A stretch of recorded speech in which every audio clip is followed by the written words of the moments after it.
예, 우리는 계속 이 여호수아를 살펴보고 있습니다. 사실 여호수아는 굉장히 좀 다이나믹하고 또 반전의 내용들도 상당히 많이 기록되어져 있지요.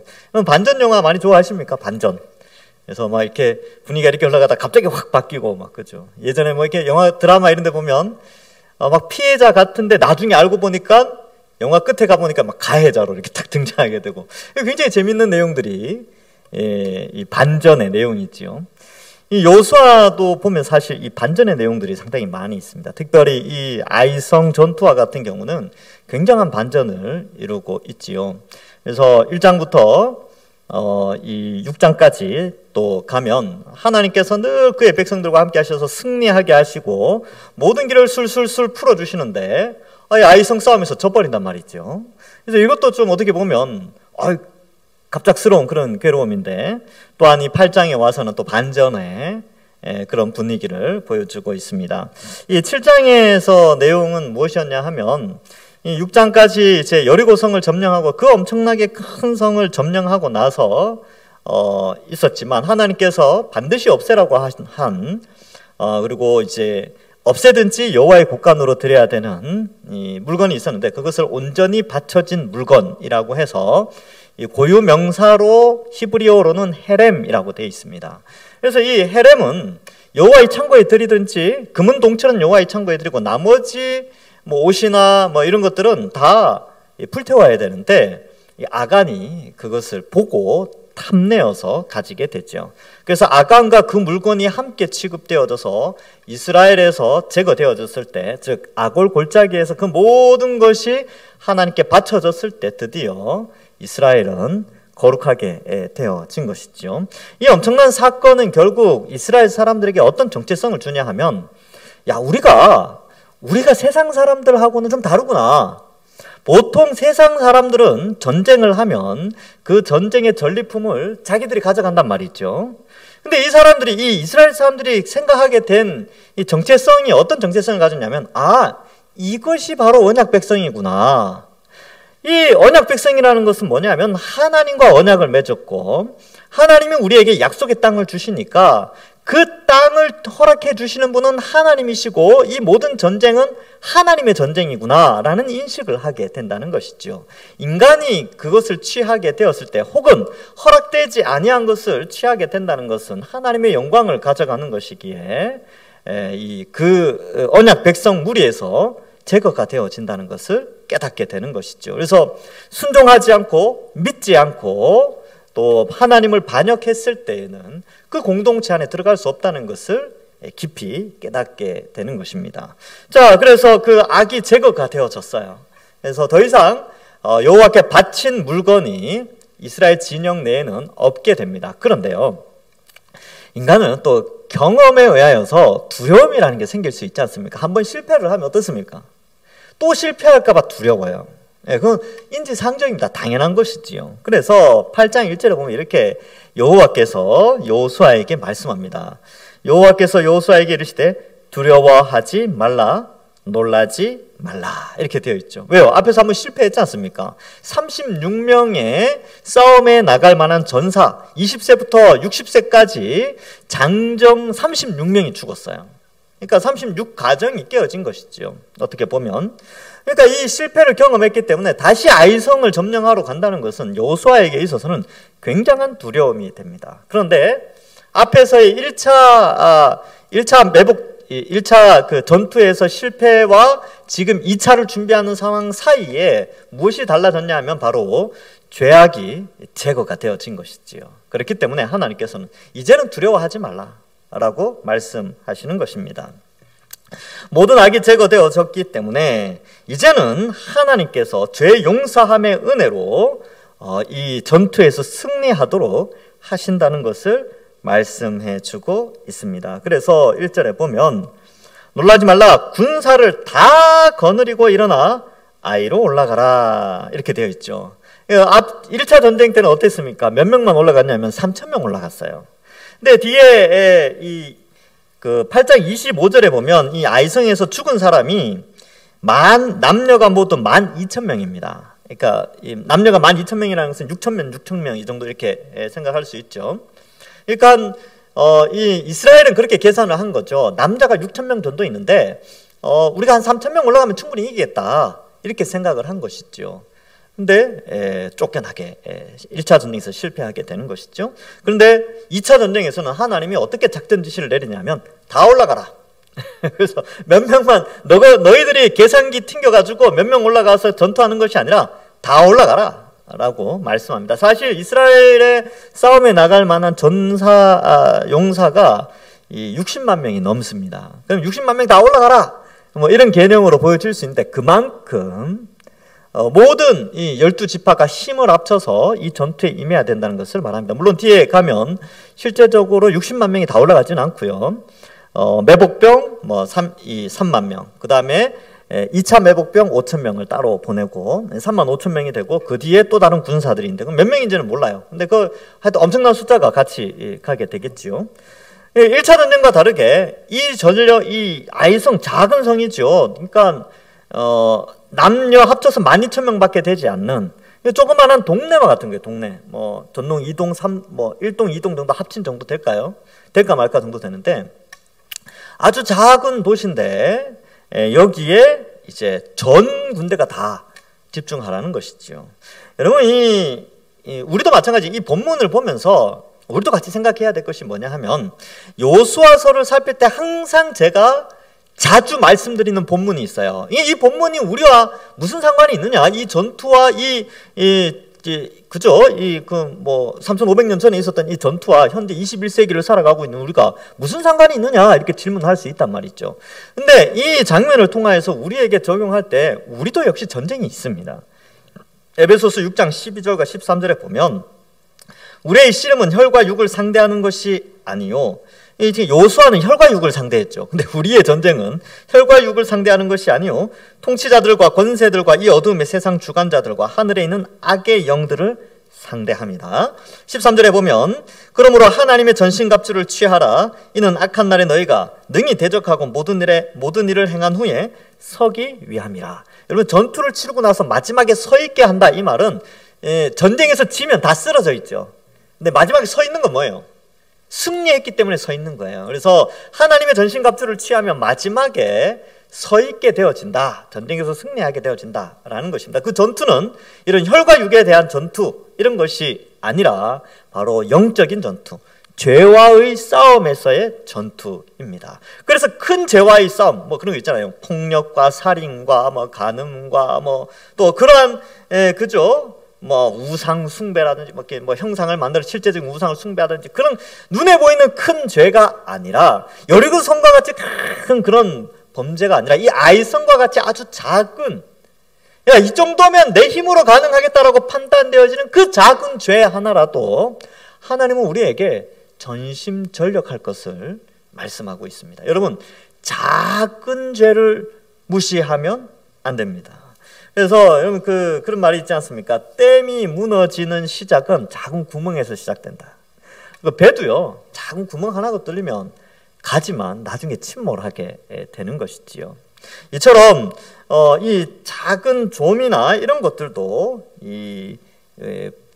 우리 전체를 무너뜨리는, 이렇게 좀 하나가 옷 전체를 상하게 하듯이 작은 죄 하나가 우리 전체를 망하게 한다는 것이죠. 그렇기 때문에 성경에서는 작은 죄라도 전심전력할 것을 말씀하고 있습니다. 교회도 마찬가지죠. 교회도 이 정도면 괜찮겠지 하는 거 있죠. 큰 죄들 말고 이단 사상이 들어온다든지 이제 우상 숭배가 들어온다든지 이런 것은 절대 안 되죠. 그렇죠? 그런 것들은 우리가 스스로 알아서 탁 차단을 해요. 근데 이 정도는 괜찮겠지 그런 거 있잖아요. 오늘날 시대에 오늘날 시대면 우리 교회만 그런가? 저런 교회, 저쪽 교회도 그렇고 저쪽 교회도 그렇고 다 이런 게 다 허용하는데 이 정도는 괜찮겠지 하는 그러한 작은 죄. 근데 그것도요, 정교인이 힘을 써서 몰아내야 됩니다. 철저하게 분별을 해야 되죠. 그래서 이 작은 것들이라도 성경에 비추어 봤을 때 죄된 것이 교회에 들어온다면 철저하게 막아내야 하는 것입니다. 굉장히 좀 쉽지 않은 일이지만 같이 애를 써야 돼요. 이 정도면 괜찮겠지 그런 게 아니라, 사회적으로 묵인된다 하더라도 하나님의 영광을 가리는 일이라면 철저하게 끊어내야 합니다. 그래서 모든 공동체가 함께 온 힘을 다해서 아무리 작은 죄라도 하나님 의지하고 철저하게 끊어낼 것들이 좀 있다는 것이죠. 그래서 이 교회는요, 이 사회 안에서 또 교회 자체적으로 이 자정 능력이 성령을 통해서 있어야 됩니다. 그래, 이 성령을 통한 자정 능력이 있어야 그 안에서 우리가 언약 백성이라는 사실에 대한 정체성을 회복하게 돼요. 자칫 잘못하면 이 작은 죄도 교회 안에 받아들이면요, 나중에 10년 후, 20년 후 되면 이 작은 죄가 아주 크게 영향력을 발휘해서 교회를 무너뜨릴 수 있기 때문에 그렇습니다. 작은 것도 용납되어져서는 안 되죠. 오늘날 어떤 것들이 작은 것들입니까? 혹시 여러분들 주변에서 야, 교회 이제는 뭐 이 정도면 괜찮아, 이 정도는 봐줘야지 뭐 하는 것들이 있습니까? 그런 것들, 그죠?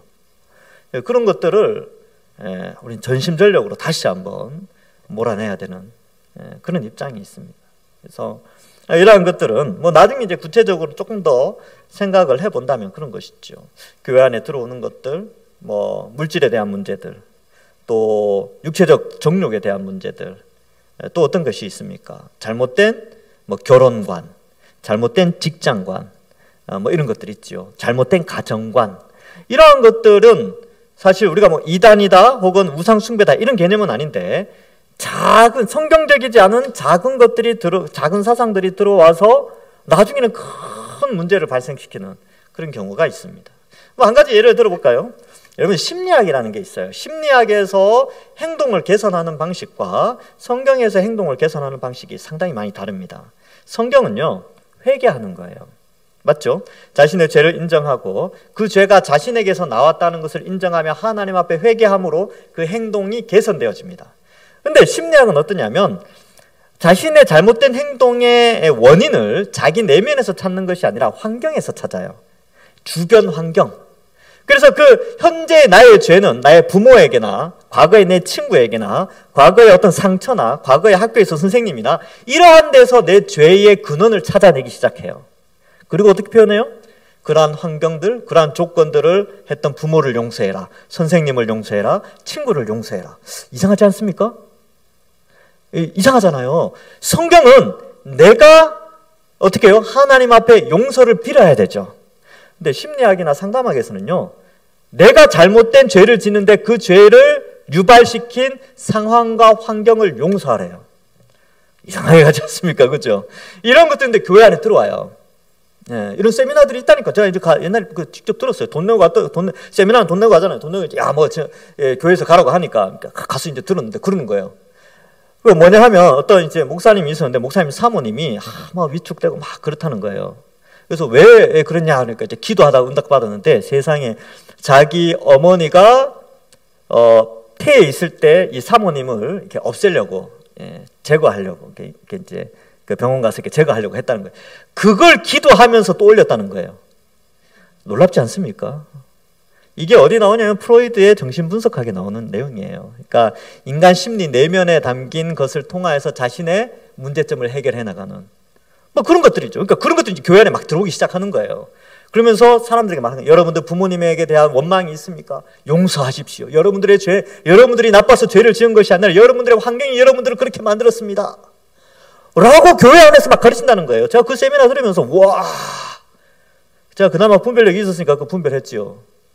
와, 뭐 이런 게 다 있나? 이런 게 교회 안에 들어온단 말인가? 이것을 듣기 위해서 이렇게 수많은 사람들이 여기 모여서 이걸 듣는단 말인가? 제가 그래 손 들고 기도했어요. 주님, 이 세미나 없어지게 해달라고. 아직도 하고 있어요. 아직도. 기독신문에 광고 내고 그러더라고요. 놀랍지 않습니까? 회개가 없어졌어요. 근데 이런 게 이제 조금씩. 근데 이게 이단이 아니야. 이단으로 판명되거나 그런 게 아니라니까요. 근데 성경의 진리에서 한참 벗어나게 되는 것을 받아들이게 되고, 교회 안에서 어쩌면 우리도 상당 부분 그런 것들을 받아들이고 있지요. 근데요, 사실 우리가 성경에서 말하는 죄는 철저하게 아담의 원죄에서부터 시작하죠. 죄를 가지고 태어나기 때문에 죄를 짓는 거예요. 어떤 환경의 문제가 아니라 원래 인간은 나면서부터 죄를 가지고 전적으로 타락한 존재입니다. 그 죄 문제를 해결하기 위해서는 예수 그리스도의 십자가 외에는 다른 해결 방법이 없어요. 그런데 다른 해결 방법을 찾아 나가고 있는 게 이게 문제라는 것이죠. 그러니까 제가 이제 뭘 말씀드리려고 하냐면, 작은 것이 교회 안에 들어와서 그것이 확장되어지고 커지면 이게 교회를 상당히 교회의 기본 진리를 흔들어 버리게 되죠. 어느새 그것이 잘못된 것인지 인식하지 못하고 퍼져버리는 그런 상황 속에 있습니다. 상담학을 제가 비판하는 것이 아니라 죄에 대한 문제를 잘못 접근하는 이러한 것들에 대해서 제가 지금 이해하는, 불신자들이야 그렇게라도 해결해야죠. 어떻게 하겠습니까? 십자가도 안 믿는데. 근데 우리는 그런 것들이 교회 안에 들어오게 해서는 안 된다는 거예요. 새가 위로 날아가는 건 어쩔 수 없죠. 근데 머리에 둥지 틀고 새끼 놓고 똥 싸고 그러면 안 되잖아요. 교회 안에 들어오면 안 된다는 것이죠. 그러니까 이 작은 아이성과 같이 작은 것이라 할지라도 온 군대가 힘을 합쳐서 나가서 전투하라는 겁니다. 하나님께서. 교만하지 말고. 자, 1절과 2절이 이제 전체, 이 8장 전체의 핵심 구절이에요. 그래서 조금 길게 설명하겠습니다. 그래서 군사를 다 거느리고 일어나 아이로 올라가라. 보라, 내가 아이 왕과 그의 백성과 그의 성읍과 그의 땅을 다 내 손에 넘겨주었으니, 여기 have pp를 써요. 현재 완료형. 내가 이미 끝냈다. 이게 여리고성 그 점령할 때도 마찬가지였죠. 내가 이미 여리고성을 너에게 주었다. 이 땅을 내게 주었다. 과거 현재 완료형을 써버려요. 이미 끝났다는 거죠. 그래서 2절에 보면 너는 여리고와 그 왕에게 행한 것 같이 아이와 그 왕에게 행하되 오직 거기서 탈취할 물건과 가축은 스스로 가지라. 너는 아이성 뒤에 복병을 둘지니라 하시니. 놀랍지 않습니까? 여러분, 여리고성에서는 물건을 취하면 안 됐어요.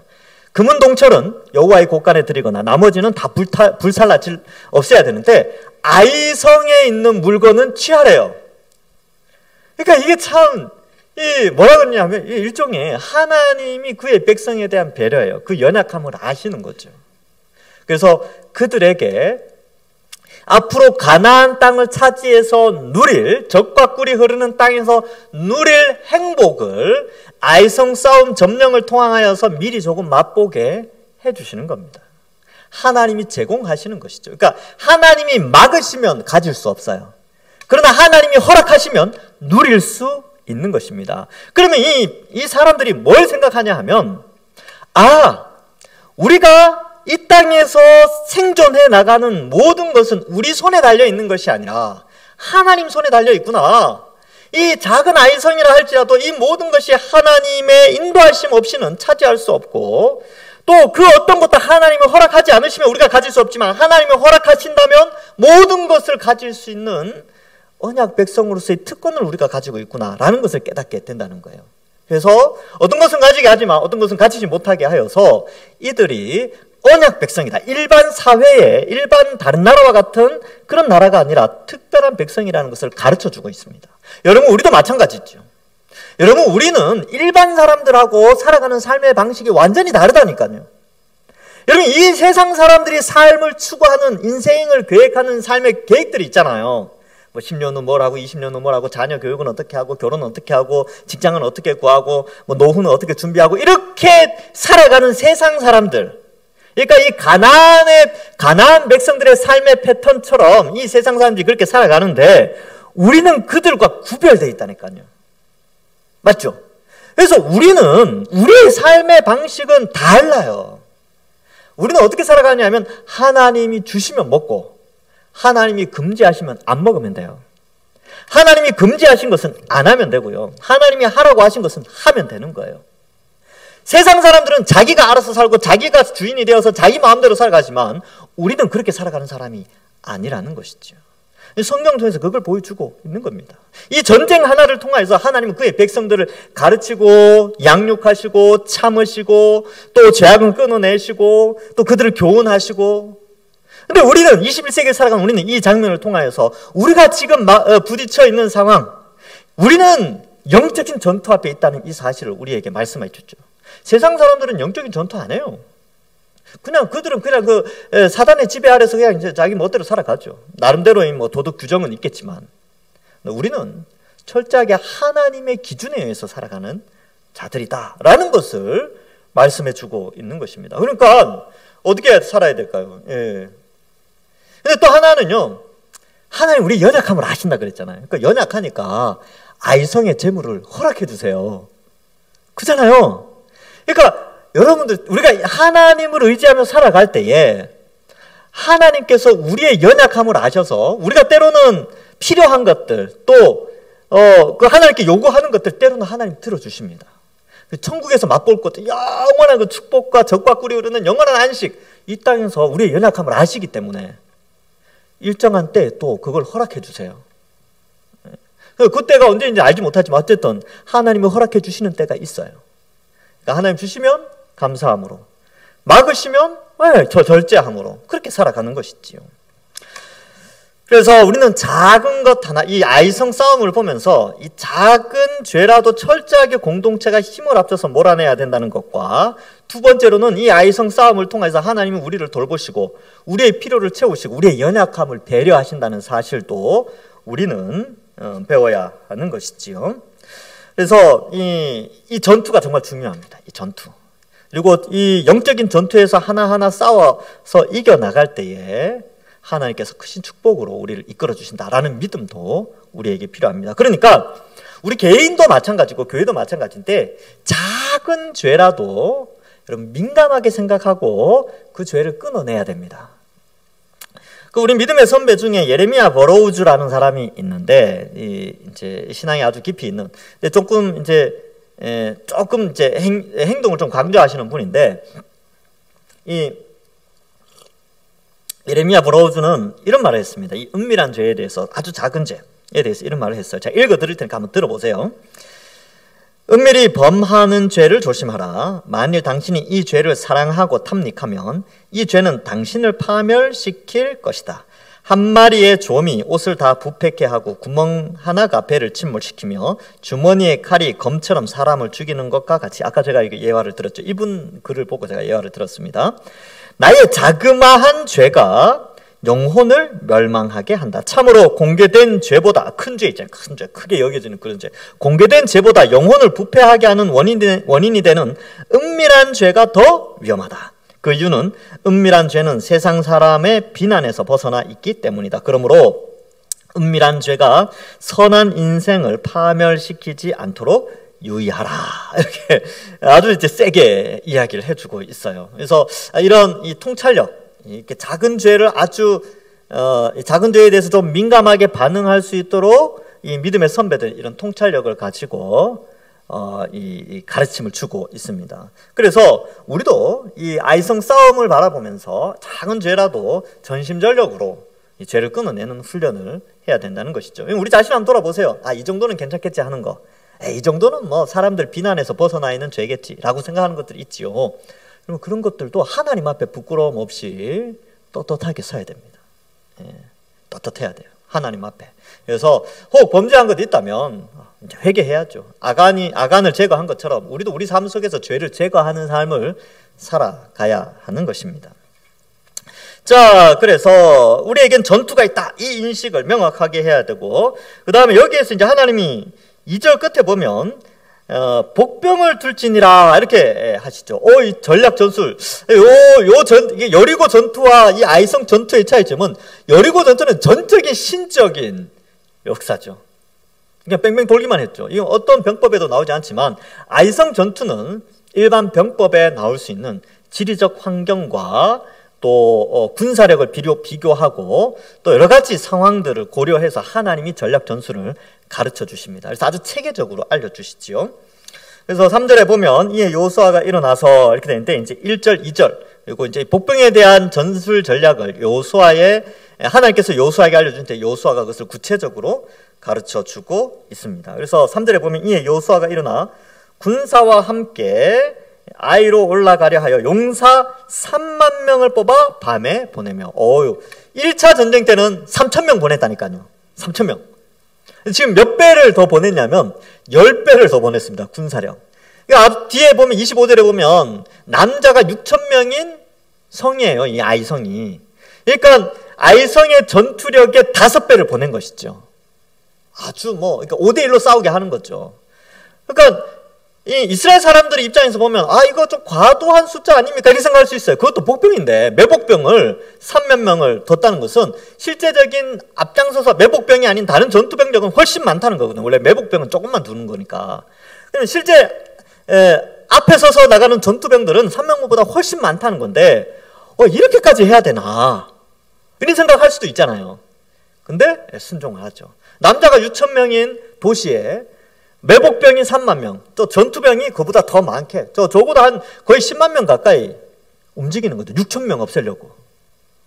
그러니까 이 하나님께서 이 작은 도시 하나 점령함에 있어서도 이스라엘 백성 전체가 12지파 전체가 연합해서 이러한 죄 문제를 해결하도록 또 심판의 도구로 사용하신다라는 것을 알 수 있습니다. 밤에 보내죠. 다음날 전투를 위해서 보냅니다. 4절에 보면 그들에게 명령하여 이르되 너희는 성읍 뒤로 가서 성읍을 향하여 매복하되 그 성읍에서 너무 멀리 하지 말고 다 스스로 준비하라. 자, 이제 제가 주먹을 가지고 이제 설명을 해드리겠습니다. 이게 아이성입니다. 아이성이고 매복병을 어디에 두냐면 지금 지는 이 동쪽 편에 있어요. 여러분들에게 있어서는 이쪽이 동쪽인가요? 어쨌든 이쪽이 동쪽이 되겠네요. 여기에서 아이로 파병을 하는데 매복병을 서쪽으로 보내요. 매복을 해야 되니까. 근데 주 공격 루트는 어디냐면 북쪽으로 공격을 해갑니다. 이렇게 해서 이렇게 들어가요.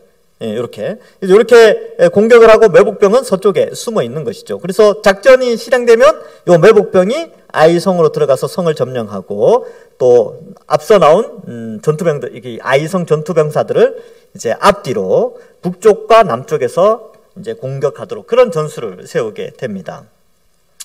그래서 매복하고 성읍이 너무 멀지 않다 스스로 잘 준비할 것을 말하죠. 5절에 보면 나와 나를 따르는 모든 백성은 이 성읍으로 가까이 가리니 그들이 처음과 같이 우리에게로 쳐 올라올 것이라 그리할 때에 우리가 그들 앞에서 도망하면 이렇게 되어 있죠. 그래서 이 밤에 보낸 이유는 밤에 가야 들키지 않습니다. 아마 이때 좀 어두웠을 것 같아요. 3만 명이 움직이면요 표가 납니다. 3만 명인데 여러분 잠실 주경기장 관객석에 꽉 차면 한 5만 명 정도 되거든요. 거기에 5분의 3이니까 엄청난 사람이에요.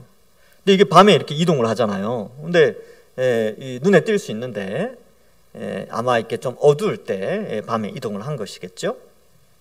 그래서 체계적으로 이렇게 준비를 하게 되고요. 그 다음에 도망을 하면 6절에 보면 그들이 나와서 우리를 추격하며 이르기를 그들이 처음과 같이 우리 앞에서 도망한다 하고 우리의 유인을 받아 그 성읍에서 멀리 떠날 것이라 우리가 그들 앞에 도망하거든. 이렇게 기록하죠. 그래서 도망하면 어떻게 됩니까? 7절 너희는 매복한 곳에서 일어나 지금 이제 3만 명한테 이야기하는 거예요. 일어나 그 성읍을 점령하라. 너희 하나님 여호와께서 그 성읍을 너희 손에 주시리라. 이렇게 기록하고 있습니다. 그래서 매복병들이 성읍을 점령하는 것이지요. 그리고 매복병은 3만 명이잖아요. 근데 이 아이성의 전투에 나간 최대 전투병력이 아이성 전투병력이 6천 명밖에 안 돼요. 그러니까 3만 명이 성을 매복했기 때문에 6천 명이 다시 돌아온다고 하더라도 그 성을 점령할 수가 없습니다. 일단 6대 5니까 불가능한 거죠. 자, 이 전략을 세운 것이지요. 그러니까 이 장면과 1차 전투의 장면과는 상당히 차이가 많습니다. 3천 명이 올라갔죠. 남자 3천 명이 올라가서 남자 6천 명을 상대를 하니까 이 상대가 안 되는 거예요. 36명이 죽어버리는 거죠. 지금은 3만 명이 올라가서 6천 명과 싸우는데 3만 명뿐만 아니라 앞선 전투병, 그러니까 그죠? 매복병이 아니라 실제 전투병까지 합치면 엄청난 숫자가 되는 것입니다. 그렇게 해서 이 작은 성을 점령하는 계획을 세우는 것이죠. 그래서 어떻게 됩니까? 8절에 너희가 그 성읍을 취하거든 그것을 불살르라. 여호와의 말씀대로 행하라. 보라 내가 너희에게 명령하였느니라 하고. 자, 여기 이제 두 가지 특징이 나오는데 하나는 그 아이성의 재물을 취하도록 허락하신 것과 함께 하나는 아이성 자체를 불태워 없애는 거예요. 이것은 심판을 의미하죠. 심판.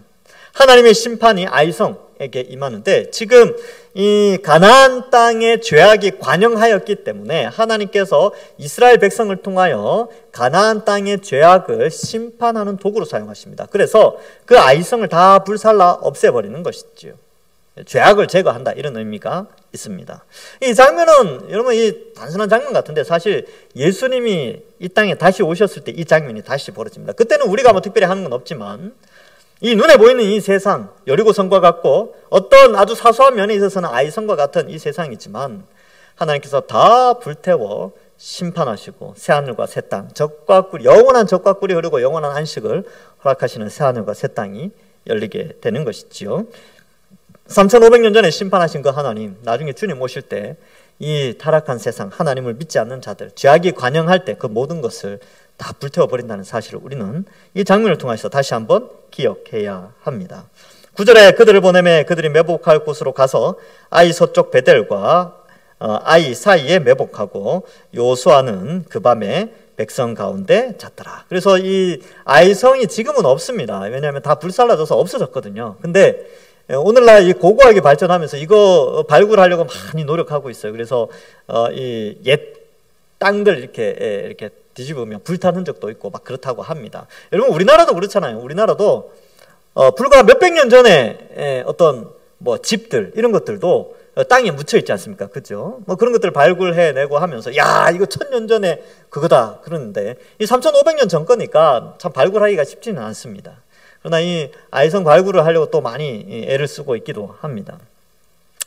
자, 말씀을 맺겠습니다. 이 결론은 여러분 이 하나님께서는 죄악을 제거해 주시죠. 그래서 아간을 제거하셨는데 그것도 여호수아가 스스로 제거한 것이 아니라 하나님이 알려줘서 죄악을 제거했습니다. 마찬가지로 우리도 하나님 우리를 부르실 때에 우리가 스스로 죄악을 없앤 것이 아니라 하나님의 은혜로 예수 그리스도의 십자가 형벌 대속의 은혜로 우리의 죄가 사라졌어요. 그리고 우리의 죄가 없어졌기 때문에 이제 우리도 영적인 전투에 뛰어드는 자들이 되었습니다.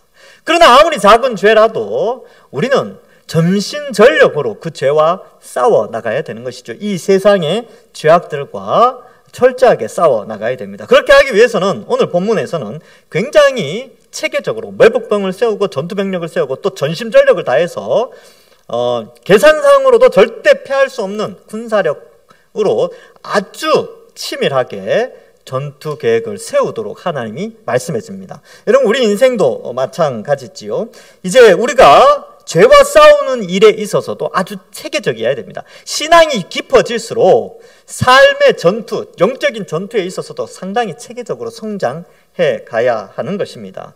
그래서 우리의 작은 죄들이 어떤 것들이 있습니까? 죄를 체계적으로 멀리할 수 있는 방법들은 무엇입니까? 이 7장에서의 죄를 짓게 하는 원인은 바로 보는 것에 있다고 그랬죠. 그래서 우리는 무엇을 볼 것인가 우리 지난주 설교를 했었는데 여러분 보는 것들을 안 보려고 노력하는 체계적인 전략이 필요합니다. 이게 중요하죠. 그래서 이제 젊은 사람들 같은 경우는 인스타그램을 끊어버린다든지 너무 잔인합니까? 페이스북 이런 거 금지 이런 거 너무 끔찍한가요? 하여튼 그런 거 이런 이제 눈에 보이는 것을 통하여서 범죄할 수 있는 것들을 체계적으로 차단을 해야 돼요. 그래서 여러분 이 만약에 우리 이제 가정으로 우리 집으로 뭔가가 이제 나쁜 공기가 들어온다. 이렇게 이제 옛날에 제가 어릴 때는 이 체루탄을 많이 마셨거든요. 초등학교 때 항상 데모를 많이 했고 그때는 체루탄을 많이 쐈으니까. 근데 체루탄이 집안에 안 들어오게 하려고 어머니께서 어떻게 하시냐면 문틈 사이에 신문지를 막 끼워 넣었어요. 저희가 이제 대학교 바로 옆에 있었거든요, 집이. 그래서 문틈에 막 이렇게 신문지를 끼워 놓고 어린 제가 이제 체루가스 안 마시게 하려고 막 그렇게 했던 기억이 있습니다. 그러니까 막아야 돼요.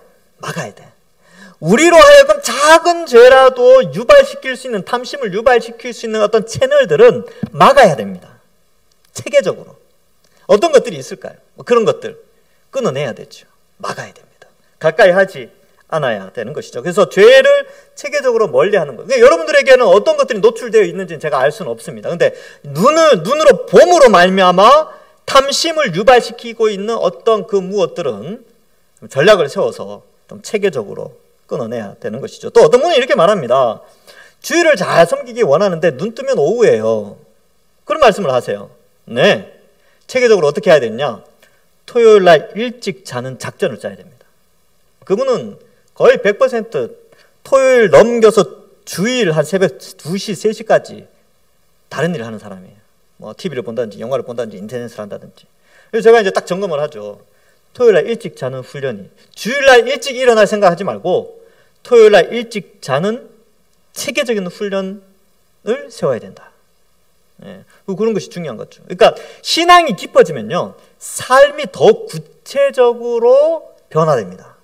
삶과 신앙이 분리되지 않는다니까요. 신앙이 성장하면 삶 속에서 더욱더 하나님의 영광을 위하여서 삶을 체계적으로 살아가게 돼 있어요. 미래를 계획하는 것도 마찬가지죠. 여러분 미래를 계획하는 거 어떤 것입니까? 젊은 청년들은 직업과 결혼과 또 뭐 이런 것들이 있지요. 또 우리 결혼하신 분들은 자녀 교육, 또 노후 문제 이런 것들을 준비함에 있어서도 그리고 하나님의 영광을 위하여 체계적으로 준비를 해야 돼요. 하나님 영광을 위해서. 결혼의 목적이 뭡니까? 하나님 영광을 위해서죠. 자기를 위해서 결혼하면 안 돼요. 자기를 위하면 결혼 못하죠. 오늘 제가 얼마 전에 TV 프로 보니까 청년들이 왜 결혼 안 하는지 인터뷰하는 거 보니까 다 자기 욕심을 채우기 위해서. 자기 힘들까 봐. 애 낳으면 힘들까 봐. 옆에 보니까 너무 힘든 것 같아서 나는 이제 애 안 낳을래. 철저하게 자기중심적이에요. 그러니까 이 결혼을 통하여서 돕는 배필을 통하여 하나님께 영광 돌리고 또 그런 일들을 하고 영적인 자손들을 말라게 보면 이제 결혼의 목적 그것도 있거든요. 영적인 자손의 번성 이런 것도 있는데 그런 것들 다 차단하게 되는 것이죠. 그리고 사업도 마찬가지입니다. 직장 생활도 마찬가지예요. 왜 합니까? 왜? 신앙이 깊어졌으면 어떤 체계성 때문에 사업과 직장을 하게 됩니까? 다 하나님 영광을 위해서 하는 것이지요. 방향성이 그렇게 바뀌는 것입니다. 자녀 교육도 마찬가지죠. 세상 사람들은 철저하게 자녀 성공을 위해서 하지만 우리의 자녀 교육은 철저하게 신앙 교육 우선입니다.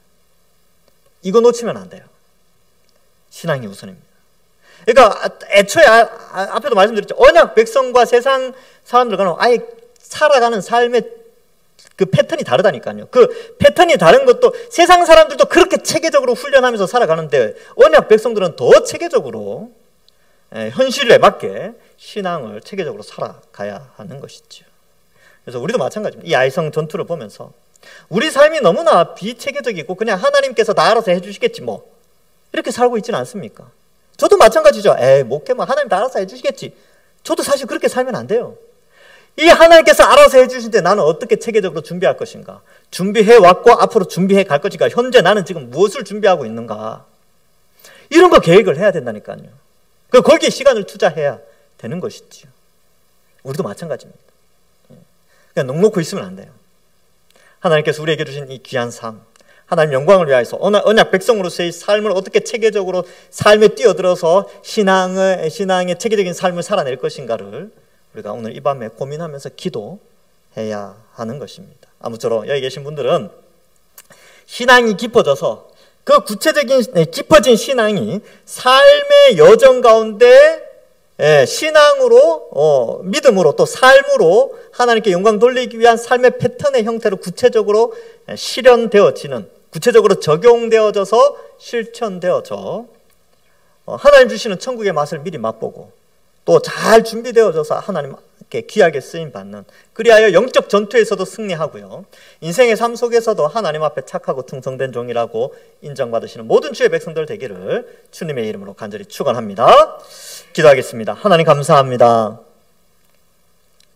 우리의 신앙이 깊어지고 또 우리가 작은 죄라도 다 하나님 앞에 용서를 구하며 그 죄를 끊어내기 위하여 철저하게 훈련받고 또 우리의 신앙이 더 삶에 구체적으로 바르게 나타나게 되기 위하여 또 이 말씀을 통하여 잘 연단받게 하여 주옵소서. 신앙이 깊어질수록 삶의 체계도 더욱더 잘 잡혀지게 하시고 아주 작은 죄라도 혹 허용될 수 있는 것처럼 보여지는 그 죄라도 다 끊어내고 오히려 전심전력하여 작은 죄도 다 이겨나가고 하나님의 전신갑주를 입고 살아가는 그리하여 하나님의 말씀이 성령을 통하여 우리 속에 역사되어져서 우리의 마음과 뜻을 변화시켜 하나님 뜻대로 살아가는 모든 주의 백성들 될 수 있도록 축복하여 주옵소서.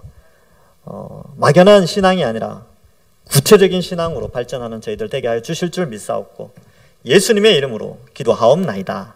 아멘.